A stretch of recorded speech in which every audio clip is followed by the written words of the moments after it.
Welcome to the Cemetery Gates podcast, featuring Xander Kane and Android Virus.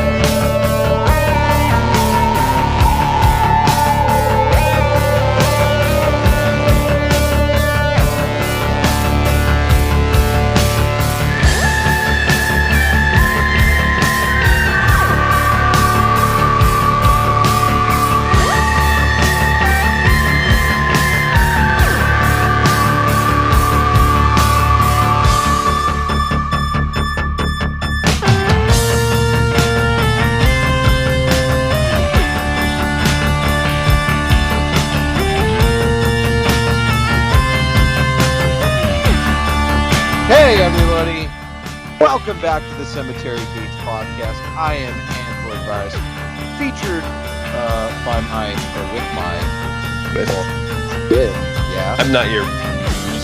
You're my illustrious co-host, Mr. Xander Kane. How you doing, sir? Oh, good. Now the dog's gonna wake up and be an asshole. I heard you slurping going, wow. Yep, she was thirsty. She's been sleeping all fucking night. It's time to record. It's literally an inch from my face. And for those that don't know, I have a 142-pound Great Dane, so Oh, she's all up in my business. what a girl. That is funny, man. Yeah, well, dogs do that. Yeah. By the way, I mean, Now she's just staring at me like I'm gonna give her dinner for the second time tonight. It's You know, not my- happening, dog. you know what my dogs do? They take really cool fucking graphic novels off my bookshelf and really cool books, and I come home and they're chewed up. Little shit. Yeah, you would think, like, dude, they're like 6 years old. Like, you would know better by now. Like, nope, pit bulls. They got a keen smell. They go, oh, this smells good. I bet you this will taste good too. Chomp, chomp, chomp. Dude, you just, what the fuck? Oh my god, dude, they've a graphic novel and a freaking book. All in the last month, so I'm gonna have to move them to a higher shelf. But Jerks. how dare they give into their animal instincts? I know. How dare they be dogs? I know. How dare they? You're supposed to think like us, like humans. All right. So, welcome back, guys. Thank you to our listeners. We're here. We're back. We're alive. We haven't recorded in quite some time. Not since Halloween, although they well- may have heard an episode since Halloween. Yeah, we that really, that Halloween gets me, dude. Like, I'm done for like 2 months, bro. Like, Yeah. I'm like done. Yeah, it's usually end of the year for us. Every once in a while we'll do. Only 1 year I think we ever recorded the following week. And that was the year that we did all the short films. We did like 4 or 5 short films. Right. And that was it. Right. Which was cool. Yeah. Well, we'll have to not go back to the reinvent the wheel this year, but we'll definitely have to put some more in the pocket so we can release some stuff towards the end of the year. Because I just even know during that season, I'm just like, between work and it's hard to get some movies in sometimes. So Yeah. But back to the show, back to the grind. It's good talking to you, sir. Absolutely. We have not done one in a while, and we'll talk about some stuff that we've been watching and stuff that you've been watching, and really, I mean, I've kind of myself have just kind of been sticking to TV shows, and I know we like to try to keep it horror here, but what have you been watching besides the 2 movies that we watched? So I've also watched some TV, but I've also watched some movies. After Halloween, I went like hard in the paint on 2021 releases. So I saw a shit ton of stuff. But outside of that, I've been going back and watching some old vampire flicks that I hadn't seen. So I watched Kiss of the Vampire from 1963. Oh, okay, because I recently watched the Nicolas Cage. Yeah. No, very different films. However, Yes. This is a fucking awesome old school vampire film that I hadn't seen before that I absolutely loved. It was really cool, really fucking cool. And then Children of the Night was also really cool. That was had Greg Nicotero did the effects for K&B Effects. Oh, nice. Which I remembered like vaguely from being a kid. I remember the one scene. There's a particular scene where there's like a flooded basement of a church. Hmm. and like that's where like the vampires are, and they have these weird like external lungs that like float up on the water to breathe while they're underwater. It's weird as fuck, but it looks cool as shit. Lots of really cool effects, and you can tell totally KNB had a hand in it. Um, so that was really cool. And then I'm just started Cobra Kai, so Hmm. the new season. I've obviously seen the first 3 seasons, and I'm just on Cobra Kai. So, I only watched season 1. oh man, it gets so much better. Does it? Season one's the worst season, hands down. Interesting. The Well, season 2 finale is the best episode ever. It's fucking awesome. It's like a 45-minute fight scene in a high school, and it's badass. I'll have to check that out. I have not watched Cobra Kai, where we've done all the I'm trying to think of the theatrical movies I've watched over this past winter so far. Watched a Bond movie. We went and watched Dune, Nice. I which I really enjoyed. Very, very awesome sci-fi film. Obviously watched Spider-Man, which was really cool. Made my wife cry, and it had nothing to do with the psilocybin shit before the movie. Not at all. Nothing at all. And then yeah, then we just kind of been sticking to our TV shows, man. Still watching all my paranormal shows. Obviously, I mean, I'm a paranormal show sucker. Yes, you Especially, are. yes, I love the paranormal shows. And not like scripted. I mean, maybe I don't know. I like paranormal reality Not shows. scripted. Come on. Kinda scripted, I guess. Reality scripted. How do they put those? How do they skirt I that? don't know. They skirt that in a funny way. They said scripted reality. Yeah. There you go. That was the word. Oh, I wanted to mention this before I forgot not to interrupt you. I did watch a really weird fucking movie called The Scary of 61st. Have you seen this No, at all? sir. No, sir. Okay, so it's about some girls that live in an apartment in New York that used to be Jeffrey Epstein's apartment. Huh. And like the whole thing is like deep in the soup on the whole conspiracy theory of Epstein and all that shit. Mhm. And like one of the girls just gets like super obsessed and like goes down the rabbit hole of fucking conspiracy theories. It's weird as fuck. So, but if you like conspiracy theory shit and are familiar with the Epstein stuff, then it's kind of interesting. Um, yeah, it's really weird. I just thought I haven't really seen a movie quite like that because it's like a real, I mean, the Epstein case is a real case, but like it was just fucking weird. So Yeah, I mean, that sounds cool. I'll check it out, man. yeah, Um, realistically, it wasn't that great, but it was weird as fuck. It was weird. And there's all sorts of little like Easter eggs, conspiracy like Easter eggs in there. Like if you want to get deep in the soup on conspiracy theories about Epstein, or that, watch that movie and you'll be like, holy shit, it's wild. I know for personal, just a personal point of view, which is strange. Epstein, where I live, oh, no, I don't want to say maybe like an hour and a half north of me, has a ranch or had a ranch, Yeah, and it's called Zorro Ranch, and it's just oddly placed in the middle of the mesa, or the middle, we call it a mesa here, but like in the middle of the desert. And anybody who's worth their salt, who might be like a construction industry worker guy or cop or whoever takes those roads or takes that particular road where the ranch is on, always has some strange story to tell about driving by that ranch or in that area, and whether or not be strange lights in the sky above there, whether or not be like apparitions on the road, or potentially like weird animal hybrid human looking things. And then the lights on the mansion are still on at all times, which is weird. strange. Yeah, and I mean, it's his old mansion. It's called Zorro Ranch, Mm. and the lights are still lit up for the front gate. The lights in the mansion are still lit up. So obviously somebody's still they're doing something. I don't know. And this is the mansion where they have the famous painting in the basement of Bill Clinton in a blue dress. Um, Oh, which is that is factually true that there was. I don't know why a he had that. painting. Yeah. Yeah. Well, yeah, he did have it, and yeah, just strange, man. This is where there's like that there was in the basement there was like a stripper lounge, like poles all over the place, and like chairs and couches for lap dances and shit that you find mostly at strip clubs. Strange, huh? Oh, very strange. Very Yeah. strange, sir. I Welcome to the mean, conspiracy show. Just I kidding. know, right? Yeah. Apparently, I didn't look too much into this, but apparently, the girl that made that movie, I guess there's some questions.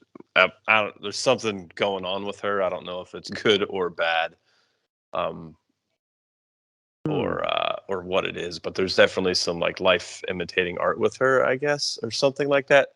It seems a little shady, but I didn't look into it because I didn't really care enough. I was like, this is a weird movie.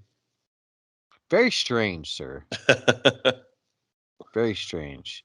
Um, let's get into the films that we watched, by the Let's do way. it. Let's do it. And I don't mind. I hope you don't mind if I jump place. Usually people will check yours out first or something, but I kind of wanted to talk about my movie first because it's We fresh in my almost mind. always talk about your movie first. That's like Do we 95. Yeah, like 95% of the time. It's okay. really? I don't care either way. I didn't know that. You did. I You didn't edit the fucking show. How do you not know that? did it all, dude. I not only do I edit this show, I'll tell you something.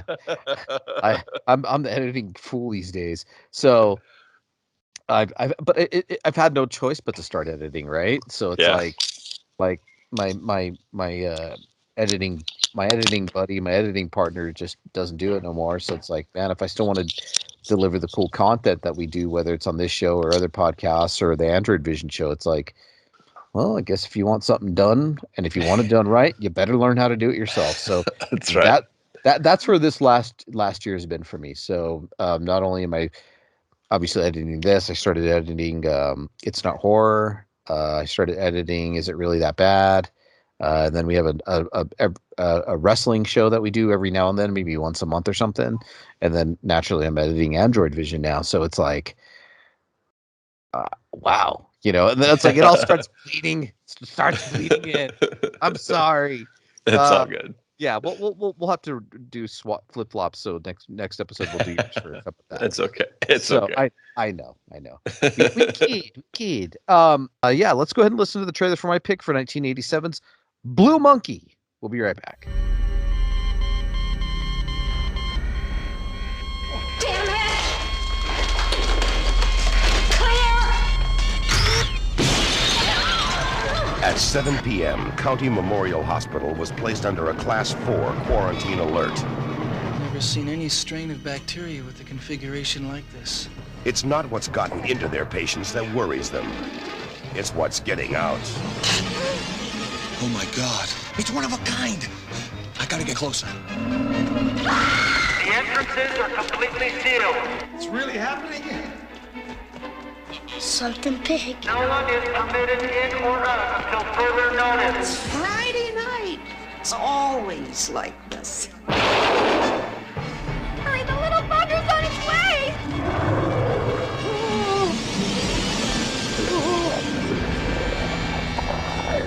The male paralyzes the victim by stinging. When those eggs hatch, you're gonna have a lot of hungry larvae.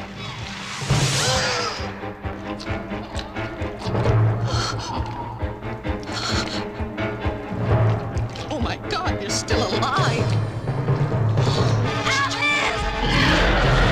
Trying to break into the hospital from below. Go on, move! Go! Get out of here!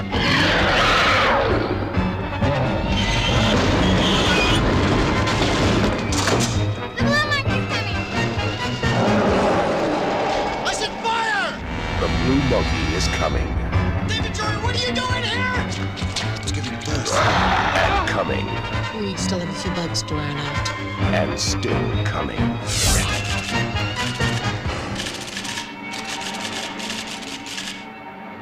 Blue Monkey. All right, guys. Thank you so much for listening to that trailer for 1987's Canadian horror film Blue Monkey. It was directed by William Fruit. Is that how we say it? Sure. Fruet. Fruit. I don't know. Fruit. Fruit. Fruit. Fruit. Fruit. Yeah, and um, honestly, man, this guy's a I mean, before he started, this is obviously this movie, but he did like Killer Party, Spasms, Cries in the Night, Death Which Weekend. Killer Party is one of my favorite 80s movies of all times. I fucking Right. love Killer Party. But he did kind of like after that started going to TV. Alfred Hitchcock Presents, some War of the Worlds TV shows. Started getting them TV paychecks, man. That's right. Outer Limits, Lonesome Dove, Goosebumps, Lonesome Dove. What? Animorphs, Poltergeist, The Legacy.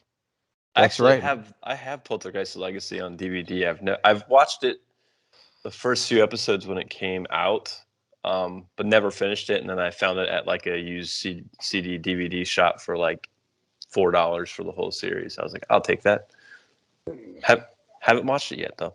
There you have it. Well, this movie, it's starring Steve Railsback, um, who's just he is a B movie king. Like I watched a weird strange movie with Steve Railsback with on the other podcast that we do, and it was called Nuki.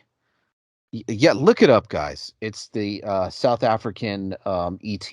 I'll just leave it at that. But anyways, it's Steve Railsback, who I often refer to as the poor man's Treat Williams. And Treat Williams is the poor man's Harrison Ford. So he's like three deep poor man Harrison Ford. So I don't know. Anyways, yeah, this movie stars Gwyneth Walsh, Don Lake, Sandy Webster, and Helen Slayton Hughes. Are you there, sir? I'm there. Sorry. Okay. Oh, so are you there, sir? Did you No, drop? I muted because I felt like I was about to sneeze, but it had passed. So Oh, really? yeah. My wife just sneezed in the background. I'm sure you What heard the that. fuck? You could press mute. Weird. You could. I know you can press mute, but she don't give a shit. That's so funny. Apparently, I passed it on to her. That's hilarious. I know you did, but Don Lake is another Canadian actor writer, and I don't know if you guys know who Don Lake is, but he's in everything. He's great. He's in a ton of movies. But anyways, it's basically the film is about a group of doctors who are trapped inside a quarantine hospital. Yeah. And a giant insect creature begins to spread like an infection. Uh, so this film, Well, it spreads from a greenhouse, right? So and then it's weird how it all kind of goes down. yeah, so you got like this old lady, and she's like kind of owns a garden / greenhouse, and her handyman Fred, he comes by to do some work, and fix the greenhouse up, and notices some of the plants aren't doing so good, and there's a weird looking plant with yellow flowers on it, and according to the lady, it came from it's a new type of plant, a new species, and it formed off of a volcanic island off of the coast of wherever, right? And um, its current state, it basically, they don't know what it is, right? They don't know what this plant is, but Fred, he accidentally hurts himself on the plant, and he pricks his finger on the thorn, and but she says He gets sick pretty quick too. Like yeah, he does. Like he heads up. It's like 20 seconds after it happens, he's like, oh shit. He walks out to his truck, and she's like, Fred. He's laying on the ground. She calls the ambulance. He's taken to the hospital. The really high fever, and they call in the doctors. And then here, like, is where the movie kind of starts to get into that zany, weird, like ER type of feel. Like the 1980s doctor TV shows. You got like the ER, St. Elsewhere. It's like it almost comes off as kind of like a primetime TV show, like a dramatic primetime doctor TV show. You know what I mean? Like something's going on in the hospital. But he's already developing gangrene on his finger, and he's taken away. And then we got our main character. He brings his partner in with a gunshot wound, and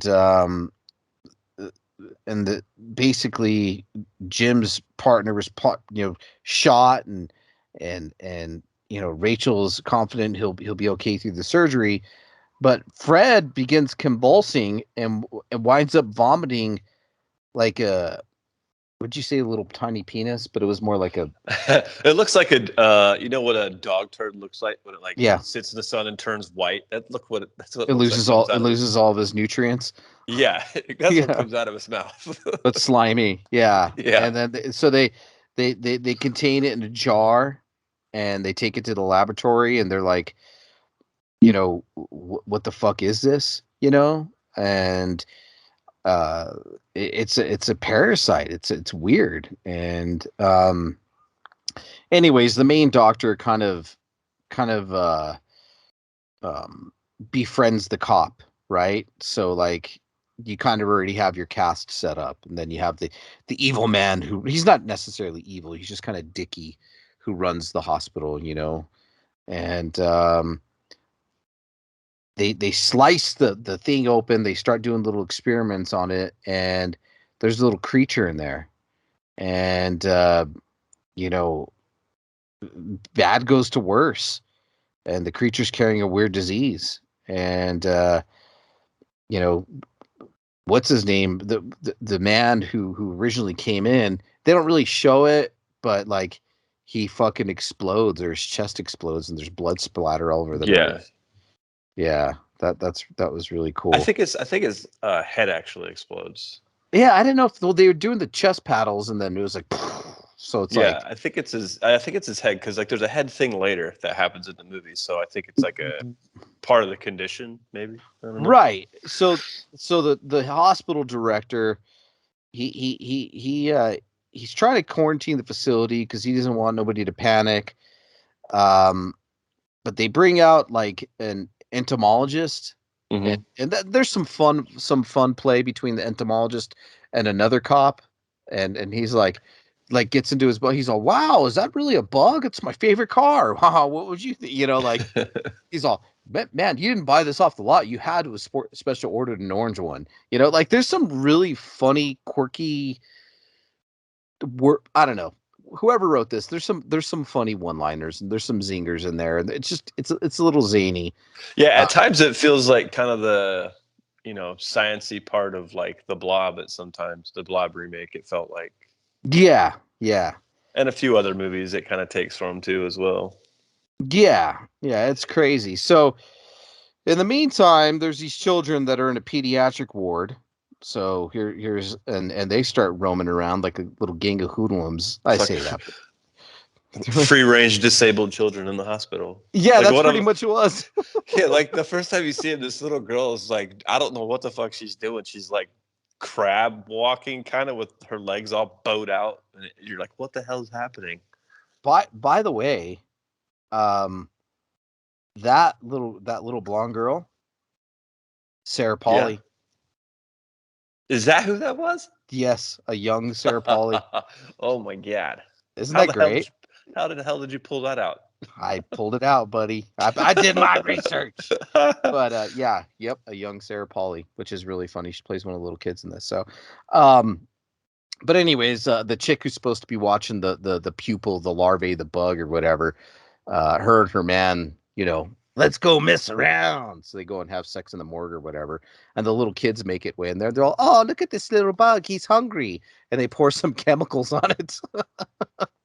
Like, who knows? But they're like, we better get out of here, and then next thing you know, um, the thing just starts getting bigger and bigger and bigger, and turns into a giant praying mantis yeah, looking thing. Yeah, like a black praying mantis /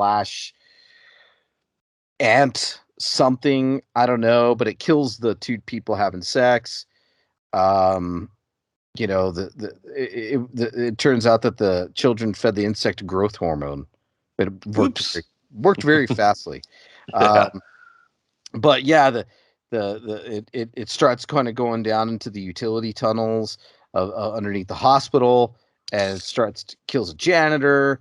Yeah, and then this is where it starts feeling like Alien almost. Right, It's really doesn't it? cool. Yeah, I like that. Actually, man, I really like the turn that this movie took, the atmosphere it really took at the bottom of the hospital. Yeah. It started doing like eggs, and then there was like a male protecting the female, and they find. And this was another funny thing I forgot to mention. There's two drunk old ladies in the movie. I wonder when you didn't bring them up. Hey! They're like, why aren't you sick, but everybody else is? I don't know. And she's like, give me that bottle. Oh, you drink alcohol. Must be the brandy. I think that's what Yeah. she said. So the alcohol, actually, if you're infected, if you drink alcohol, it miraculously pushes out whatever disease causes, these little things to grow out of you or produce a larvae or whatever. But there's some really, really cool scenery. And once they make it to the basement of the hospital where the bug finally kind of goes down there, it starts doing a kind of the queen alien type of stuff and producing its own little larvae. You start to get some the two people that they were supposedly got killed. They're pretty much like alien, but you kind of see their faces like up against inside like sacks, and they're alive, but they're not. You know what I mean? Yeah. So, obviously you got the cop, you got the entomologist, you got the nurse, you got the little kids helping them out, making their way through the hospital. It's like there are these underground tunnels that they used to, you know, push the dead through to take them get them cremated. And I kind of feel like, again, this is funny. We talked about this at the beginning of the show where, um, I watch a lot of paranormal shows, and that is true. When they go to these abandoned sanatoriums or whatever, there's these tunnels that were built, especially in Canada and the United States, that run underneath the hospitals that they take the bodies through. These long ass tunnels. So I'm kind of interested in looking to see where this movie, I know where it was filmed, but the actual locations, I haven't really been able to find it, because those tunnels were super creepy. And that wasn't the set that was just built. That they filmed it in an old hospital somewhere. Yeah, somewhere. And so anyways, they go into the tunnels. It's kind of like alienish. They know what they need to do to kill the freaking giant ant thing with. And the only reason why it's called Blue Monkey is because the little kid said, "Yeah, there's some blue monkey running around." Yeah, that's the only reason. Yeah, but it's not a monkey. It's It's a matter not of, even blue. yeah, it's not even blue. I mean, we as a matter of fact, we when when you watch the original movie, it says like insect or something on it, right? Yeah, It's it not has a even, different name. it Yeah. has a different name. But anyways, they're in the utilities tunnels, and there's a kind of a cat and mouse game. The military are supposed to be burning the building down and killing everybody and doing what they got to do. But anyways, there's between the cop and the insect and everybody, they're doing their best to kill the blue monkey, and it's not even a blue monkey. And I don't want to give too much away, but it gets really cool at the end. It I I, does. I will. I kind of liked it. I mean, it started out a little funky and didn't know where it was going, but man, Yeah. there's some really cool, especially like running down the hallway with the way they had the lighting and the little kid and the guy running, and it was just kind of a definitely like a 90s vibe, hardcore 90s vibe to it. Um Canadian too. It had a nice Canadian like 90s hard, like kind of like X-Files type of shit in a Ooh, weird way. Heather will love it then. We'll send it over Yes, to her. I will. I will send it to my Canadian candy cane, my Canadian wife. I call her my Canadian wife. But anyways, guys, it says it's never been released on VHS. I'm sorry, DVD. Yeah, I've But never seen it. man, this motherfucker deserves a proper release. It does, and like I enjoyed it a good bit. I mean I wasn't bored with it. I like that director. I like a lot of stuff he's done before, so I'm not surprised that I liked it. But I like you said, I love how it ends. My only really knock on it is how dark it is. Yeah. Oh man, like there's a scene where the insect is like hatching, or not hatching, but like, laying eggs. Yeah. And you can't really see much of it. And you're like, oh, fuck, I bet this looks so cool, because what you do get of the insect that you see actually is pretty cool. It doesn't look like a dude in a giant praying mantis costume running around. It moves really fluidly and looks pretty cool for the most part. So Yeah. I really wanted to see it like nice and cleaned up, and there's just a lot of scenes that are super dark, which is, we get that a lot in the stuff that we watch for the show, because we're watching stuff that's not getting the 4K cleaned up treatment. Yeah. And nobody wants to put the money into it to get it done, but this one could totally benefit from it. Even with that though, I still think it's damn fun. Talk to your contacts. Come on, man. Yeah. I know you got some somewhere. But it definitely deserves a proper release. And man, this was just a blind pick. I told you, I was like, look, I want to watch a creature feature. And normally most creature features are pretty corny, but whatever. I'm a sucker for creature features. But I said, okay, what year am I looking at? 80s, mid 80s, mid to late 80s, late 80s. I said mid to late 80s. Creature feature. I Google creature feature 1987. First thing that pops up, Blue Monkey. I look at the cover. That's it. Let me see if I can find it. And I said, let's watch this. So, total blind pick. Never heard of this movie before last week, but when I picked it, and I actually, for what we do, man, I enjoyed the shit out of it. The lighting was a little off. There was a little bit of, like I said, kind of felt like at the beginning hospital vibe-ish, like, you get your like, again, ER vibes, but like from the 90s, like it kind of came off as like a primetime TV show in the beginning, but overall acted really good. Great effects. I would love to see cleaned up version. For me, man, it's going to get a solid 4 out of 5. Yeah, I'm right there with you. 4 out of 5. I think it is to me, it's a lost gem. Like, I think it truly is. It epitomizes like the 80s vibe and the creature features of that era. And just even like the humorous, like, one-liners and stuff just all fit into that era of movies that if you're an 80s nut, you'll love it. So for that, Yeah, check it out. the original version. Oh, wait. Actually, I just found something, bro. Blue Monkey in stock. It did come out. It's probably it could be a ripoff though. It says Blu-ray. Yeah, it says Blu-ray. So Code Red, maybe? Oh, yeah, Code Red probably. That's something they would put out, yeah. Okay, so we stand corrected.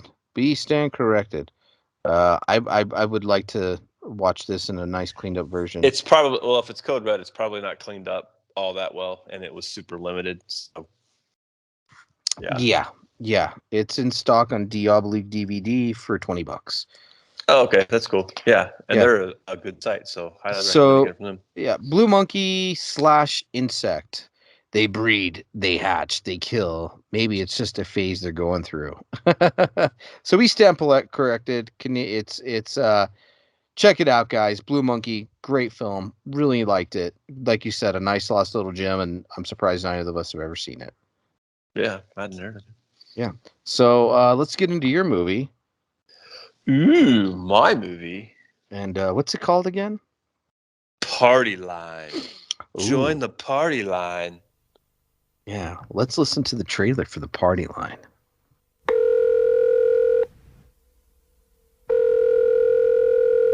Hey, baby. These lips have been to places that aren't even on the map. Explorer, I want to meet you. You're wild, aren't you? I like that. Who are you? Well, you got the party line, sweetheart. 976. 976. It's all over the place. Party line. It's the new way to get together. Some call for a fun time. I'm here, baby. Some call for a hot time. You name it, I like it. Some call for the last time. I swear to God, I had no idea that she was married. You didn't say you were married. Say you're sorry. Party line. Some talk. Some listen. Some die. All right, guys, you listen to the trailer for Party Line. Who's calling? Um, who are you? I'm blah blah blah. Yeah. Anyways, guys. Sugar lips. Okay. Yeah, I'm Sugar Lips. Um, I need to come up with I'm trying to come up with Sean. Sean's really good on the spot like voiceovers. He could just belt him out. Doesn't even have to write them. He doesn't even think about them. So hopefully we'll have something prepped by the time the show's released for um did Xander pick a porno or no did Xander pick a Yeah. Skinamax film? Did Xander pick a what are those kind of films an erotic thriller? Yeah. Well, Yeah. and he certainly did. So here we go. How about it?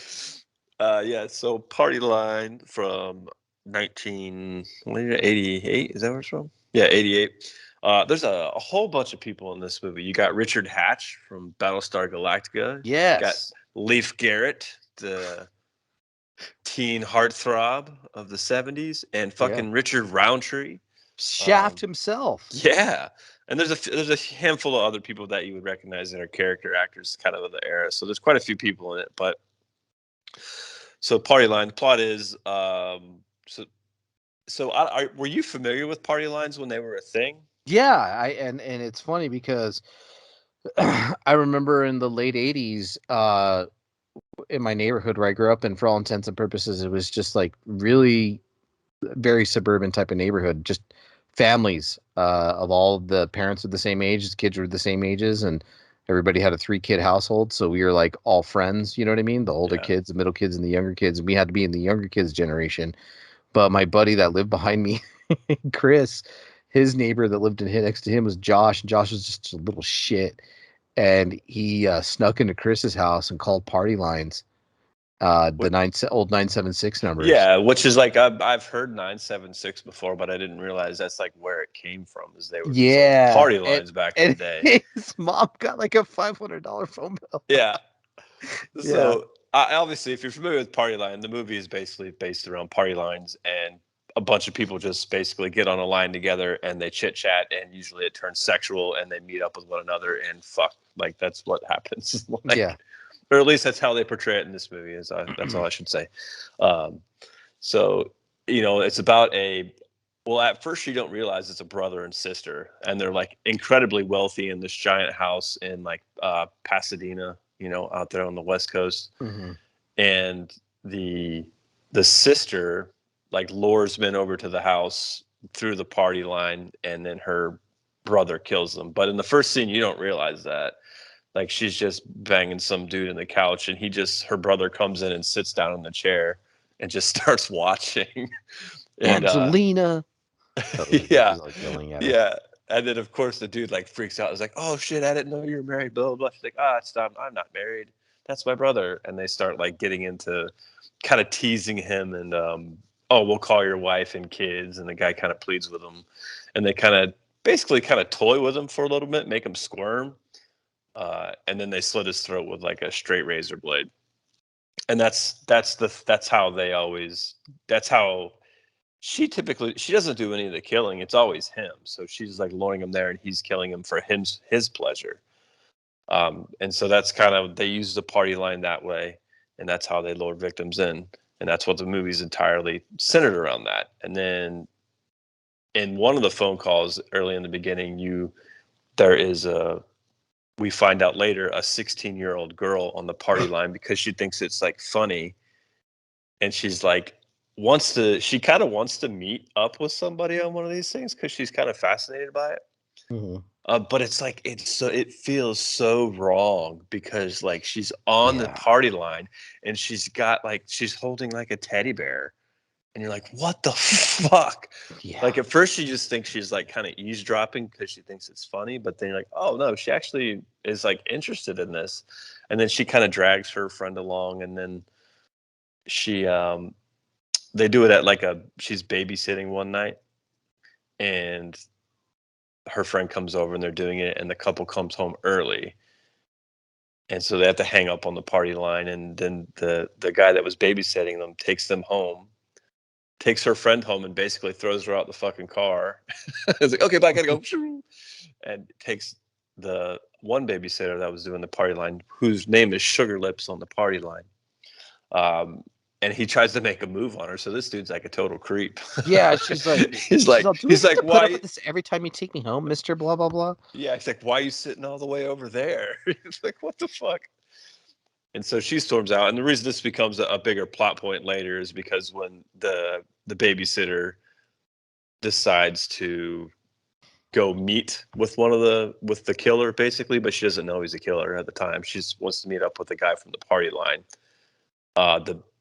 The babysitters, because he sounds hot. Yeah, the guy that was trying to hit on the babysitter was figuring out his phone bill and trying to see what all these charges were. So he called the number and happened to hear her talking to the guy that's the actual the brother that's the killer. And so he goes to meet her because he wants to hook up with her because he's obsessed with her. But he winds up running into the killer, and of course, it doesn't go well for him.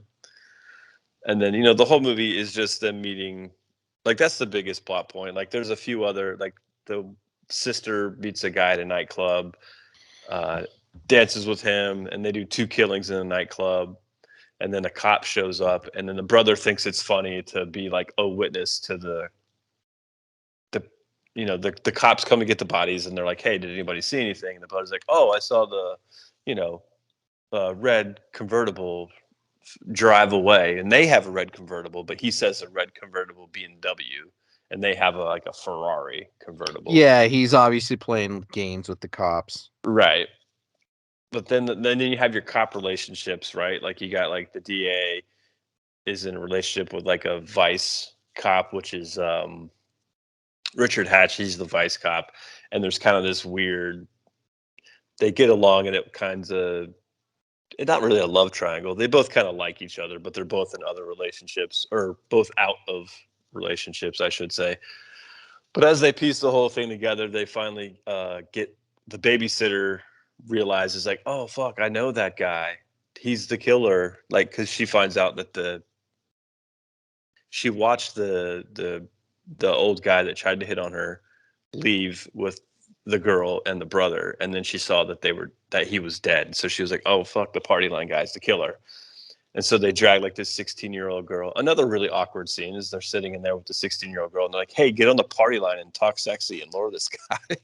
even the DA that's helping him, like the blonde DA, because it's like they're not a couple, but it's like, the cop, she's an assistant DA, but kind of like investigating it with the cop, and she's like, I just don't feel comfortable with doing this. He's like, hey, we almost got him. Like, yeah. So they're trying to lure him in. Like, along the way, we find out, like, obviously the brother and sister have mommy and daddy issues. No. Yeah, like the brother winds up wearing the mom's dress because he misses the mom, and then like the sister does like disciplines him and like slaps him, and then they like make out, and they're like, what the fuck? She's like, kiss me, let mommy make you feel better. You're like, what the fuck? Yeah, they play very weird And then roles. it's super weird. But yeah, so the rest of the movie just kind of is the babysitter and the cops trying to catch the serial killer. And there's like a little setup later on in the movie, and it ends as expected. I would say it's probably a little predictable. But yeah, you really only have the first sex scene, right? Yeah.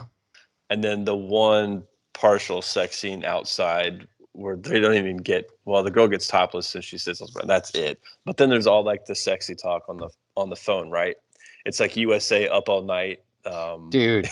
Like commercials when you hear these people like talking on the phone about, oh, hey, all those hushed tones. Hey, welcome to the party line. Who's this? This is Sexy Bear. Hey. Do you have muscles, Sexy Bear? I certainly do. And he's just sitting there at this fucking fat gut all and his Guido gold chain, right? Yeah. With a little medallion on it. Yeah. I want to talk to this guy. You talked it up. I thought there was going to be way more like sex scenes in this. Yeah. Like it is like, it is a little cheeky, but it wasn't nearly as bad. Like, I closed the blinds in the condo. I was like, when he's like, my wife was like, "What are you doing?" I was like, "Closing the blinds because Aaron said I may have picked a porno again." Started laughing at you. Yeah, and like you first seen it, you see that, but yeah, actually, this is kind of a cool movie. Actually, Yeah, like dude, I can't. as weird as it is, like the music is great. I Okay, think all the right, music is great. I right. think Leif Garrett actually does a good job playing this character, like He does. really good job. He acts the shit out of it. He really does, and it's a shame that he didn't get more credit for it because most people probably write the film off because it's you made a horror movie out of a 976 number. I thought the sister does a great job. Those two leads really carry the movies, and then you got Richard Hatch and Richard Roundtree as your Yeah, like detectives. Like they did great too. Like it's actually well done across the board for such a weird storyline. And we don't get like crazy kills in this. It's just they're just slice and throws with razor blades. So it's like a little giallo-esque in that manner. Very simple, killing mechanism. But it's really more about the weirdness of the brother and sister and their like trauma because you don't really, their mom was a drunk, yeah, but you don't really get much of about the father. So they don't really yeah. flesh out that storyline. Let me So tell you what. I, for all intents and purposes, I liked it. yeah, I mean, it was funny. It was cool. Um, I agree 100% with your sentiment. Leif Garrett did a really good job in this movie, and it shows you like for as much pigeonholing that guy got for acting and the bad press that he got, the dude can act. he can when he can absolutely, but he's also been in some stuff and he's been absolutely terrible in. But then like it made me rethink that. I was like, okay, is that just really bad scripts that he got suckered into, or is he actually a good actor and Yeah, got sucked into a bunch of bad scripts over the years? And so like it kind of filled his career maybe by picking the wrong roles. I don't know. yeah. I mean, to me, like he was the standout in this movie. Obviously, we had Richard Hatch. I mean, he played a great detective or a great cop, which was really cool. He did good, that familiar face. And you got Richard Roundtree as your typical like He's the captain. homicide detective. Yeah. Yeah, and then you got Richard Roundtree as the homicide detective. Thanks, Cap. Like at the end, thanks, Captain. Thanks for Yeah. giving my badge back. And you got your douche DA that wants to sleep with the other DA girl, but won't let her investigate because he won't sleep with her. So you got like that whole trope, you Right. know. Yeah. And then he's got a girl, and her name is Butch, which is really funny. It's short Uh, for Butcherwitz or whatever the fuck yeah, it was. Butcherwitz. She's an old fishing buddy. We don't fraternize. She's an old hunting buddy. What? Like they're all weird. But yeah, the movie it kind of spins a nice little well, we don't it's not a who done it because we know who done it the whole No, we movie. know who It's did it, right but away, we know, but it does spin this nice detective cat and mouse game. It's a nice, really cool. I love the atmosphere in this movie, primarily filmed at night, oh and yeah, almost in all of it. LA. Almost all of it's at night in LA. Some really cool locations. Didn't mind the music, didn't mind the acting. Had some really funny things in it. Maybe meant to be funny, maybe not meant to be funny, especially with the little girls, the Yeah, teenagers, and the kids that she's babysitting, dad hitting on her, which is probably not too far from the truth back in those days. yeah, Um, man, it kept me engaged. Um, this is definitely something that you would have seen on like Up All Night, absolutely. you know, uh, with Rhonda Shear, Hmm. something on USA. Obviously, heavily edited because you got some boob shots in this movie. Yeah, Um, and some straight on throat slits. So yeah. Um, and again, Leif Garrett, man, some really acted it really straight. Wasn't crazy, and then he dressed in drag in it through quite a bit of it, and he's all great. We got a transvestite killer. It's like yeah, it's like what? yeah, but I like the shit out of it too, man. So what did you give it? I actually give it a 3.5. Yeah, I liked it a lot. Yeah, I think 3.5. Yeah, it So, was. It's and a you don't get nice. much. You don't get much. It's not much. It's horror light. Okay, like realistically, it's horror light. So, like the most gruesome scene is when the little kid walks up on the two naked bodies in the field, and they're like covered in blood. Yeah, and you don't get like a lot of prosthetics. Like you know that the throat No, cut was probably just from a gag knife, and right. I could do that with a fake blood tube and run the line across my neck, and you're not getting a lot of intricate prosthetics here. You're getting some blood splatter, some really quick cuts that were probably done with just honestly fake blood, but it's effective. Yeah.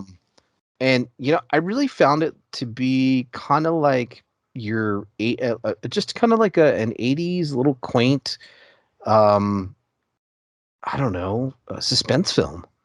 Yeah, like if this sounds remotely, I mean, it's like I said, horror light thriller. Something that you would imagine watching on Up All Night. If those types of movies, if you know those and like those, this is a must watch, in my opinion. If you don't like those types of movies, then I don't. You'll probably hate it. But Yeah. And you know what? We watched way worse, right? Like, absolutely, so I think for you and I, I mean, we watch some bad stuff. And so when we do watch stuff that would definitely be considered bad. These movies are obviously like a straight to VHS type of deal, right? yeah, yeah. Straight to cable type of deal, late night cable. They definitely didn't go into the theaters. Party Line has a great poster. Love the poster for Party Line. Yeah. Yeah, it's like you just get the leg with like part of the dress, and it's got the red phone cord wrapped around the leg. It looks really cool. I'm gonna have to. I'm gonna definitely have to Yeah, look it up when I do the artwork for yeah. the. So it's the sister like laying down in like her lingerie, and she's got like the thigh highs on, and it's got the phone cord wrapped all the way up her leg. Just looks cool. Cool. Party Yeah. Line, 1987. Go check it out, guys. It's on Tubi Some for free. talk, some listen, some die. You can find this on DVD, which does not feature any of the people on the cover for like $9 on eBay or something like that. But Yeah, and it's on Tubi, so yeah, Tubi for free. Yeah, I thought it was great. yeah, good, Good good, movie. good show back, man. I think we did a good job getting We back into the swing of things. we certainly So did. I can't wait till next episode. So you know where to check us out on all the socials. You can always check us out. Obviously, you'll know after the show, but you can check us out on Cemetery Gates 66 on Twitter. You can always follow me on Android Vision or Android Virus on Twitter, YouTube, and Mr. Xander Kane. What do you got? Instagram Xander_Kane, and the same on the Twitter. That's right. Trying Follow to use us. Twitter more, so went I through stages. I used it a lot for a while, and then I quit using it. I'm trying to get back into it. So I quite enjoy Twitter, but the thing with Twitter is you have to filter it to the way you want, yeah, and then the algorithms will start working your way. So for me, like I know my Twitter, it's mostly horror, really, horror hosts, pro wrestling, and funny little things like that, comic booky stuff. And then like anytime I just see some people just kind of pushing like stuff that I don't really care for, I just do an unfollow or mute. If they start giving me ads that I don't like, I'd say I don't like this ad. And so you can mess with your Twitter as much as you can. The best thing to do with Twitter is don't pay attention to people. Just post what you want to post. yeah, right. So, but yeah, man, we'll see you guys on the next time. Appreciate you listening. It was a good show back. Yeah, absolutely. We'll talk to you soon. Good evening and good night. Good night, sirs. Bye-bye. You've been listening to the Cemetery Gates podcast, featuring Android Virus and Xander Kane. Follow us on Twitter @AndroidVirus, @Xander_Kane, and @Cemetery Gates 66.